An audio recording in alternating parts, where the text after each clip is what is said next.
Bonjour à tous, je m'appelle Benoît Saint-Giron. Aujourd'hui dans les fondamentaux, nous parlons des mauvaises solutions pour l'eau. Alors c'est navrant mais c'est comme ça, mais les arnaques de l'eau sont nombreuses et les pouvoirs publics donnent le mauvais exemple en faisant croire que l'eau du robinet est d'excellente qualité. Côté mauvaise solution eau, la palme est décrochée par les adoucisseurs, solution généralement proposée par des installateurs sanitaires qui ne connaissent pas grand-chose à la qualité de l'eau, mais touchent une commission pour chaque installation. Alors que fait l'adoucisseur? L'adoucisseur, il prend le calcium et le magnésium responsables du tartre et il le remplace par du sodium, ce qui dénature complètement l'eau et la rend impropre à la consommation. En outre, comme l'adoucisseur est très peu écologique, on ne peut pas abuser du sodium et il restera toujours des traces de tartre sur les parois de douche par exemple. Alors si vous avez un adoucisseur et ne souhaitez pas vous en débarrasser, il n'y a qu'une chose à faire pour retrouver une eau biocompatible, investir dans un système d'osmose inverse associant filtration extrême et dynamisation. Le versant dynamisation est important parce qu'une eau trop vide sera énergétiquement instable. Alors, si vous n'avez pas d'adoucisseur mais un souci de calcaire, il existe heureusement de nombreuses solutions écologiques pour transformer le calcaire qui encrasse les canalisations en aragonite qui n'encrasse pas. Ça revient généralement moins cher et la qualité de l'eau est préservée. Au deuxième rang des mauvaises solutions eau, nous trouvons les bonbonnes à eau des entreprises, ces grosses bouteilles en plastique dur qui permettent de faire le plein de bisphénol à chaque gorgée. Alors, qu'au XXIe siècle, des entreprises aient encore recours à un système aussi polluant, encombrant et coûteux est assez surprenant parce qu'une fontaine d'osmose branchée sur les canalisations d'eau offrirait une eau de qualité bien supérieure pour une fraction du coût. Au troisième rang, les eaux minérales en bouteille et leurs minéraux mal assimilables par l'organisme puisque l'homme est hétérotrophe.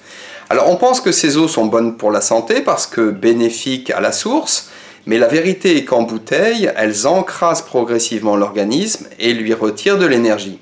Alors on les remplacera avantageusement par un système de filtration et dynamisation de l'eau du robinet, ce qui permettra en outre de limiter le plastique.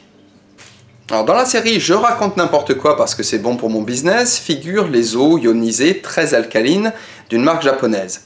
Alors là on modifie complètement les paramètres de l'eau et on obtient une eau qui n'existe pas dans la nature, qui sera intéressante ponctuellement en thérapeutique mais qui ne devrait jamais être utilisée en eau de consommation courante.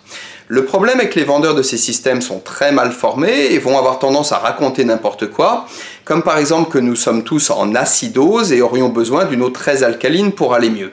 Alors ça c'est méconnaître complètement l'organisme et son effet tampon, et en outre si une eau alcaline était bonne pour la santé, ben ça se saurait puisque les eaux du robinet traitées sont toujours alcalines.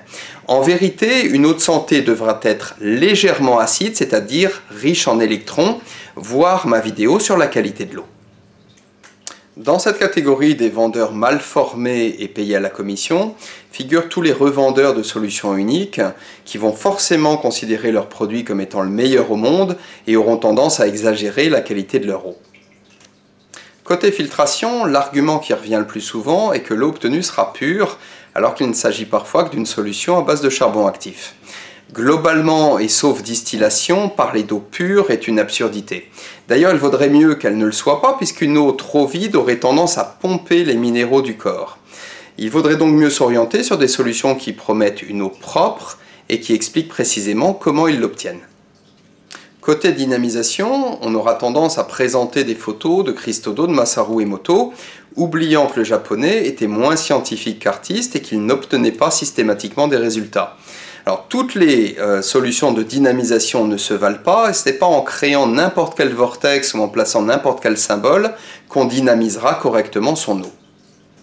Bon, on ne peut pas véritablement parler d'arnaque à propos des carafes filtrantes, mais il est clair que ce ne sont pas non plus de bonnes solutions. En fait, on aurait intérêt à éviter tout ce qui est à base de charbon actif en granules, parce que le granule offre une solution à minima, de filtration à minima. On se contente en fait d'améliorer le goût de l'eau.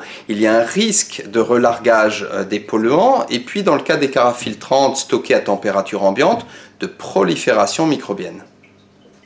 Alors, le charbon actif est une solution de filtration acceptable, mais il ne devrait pas être proposé en granules, mais plutôt frité ou en tricotage. Il devrait également être installé sur les canalisations ou au robinet, de manière à éviter l'eau stagnante et les microbes qui vont avec.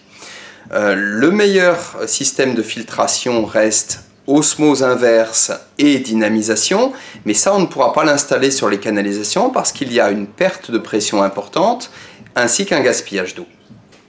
Bref, vous l'avez compris, il existe de nombreuses solutions, mais attention aux arnaques de l'eau. Il sera nécessaire de filtrer et de dynamiser correctement son eau du robinet, mais il faudra étudier un minimum pour ne pas se faire avoir. Globalement, la bonne solution sera celle qui s'accordera à votre configuration, maison ou appartement, ainsi qu'à votre budget.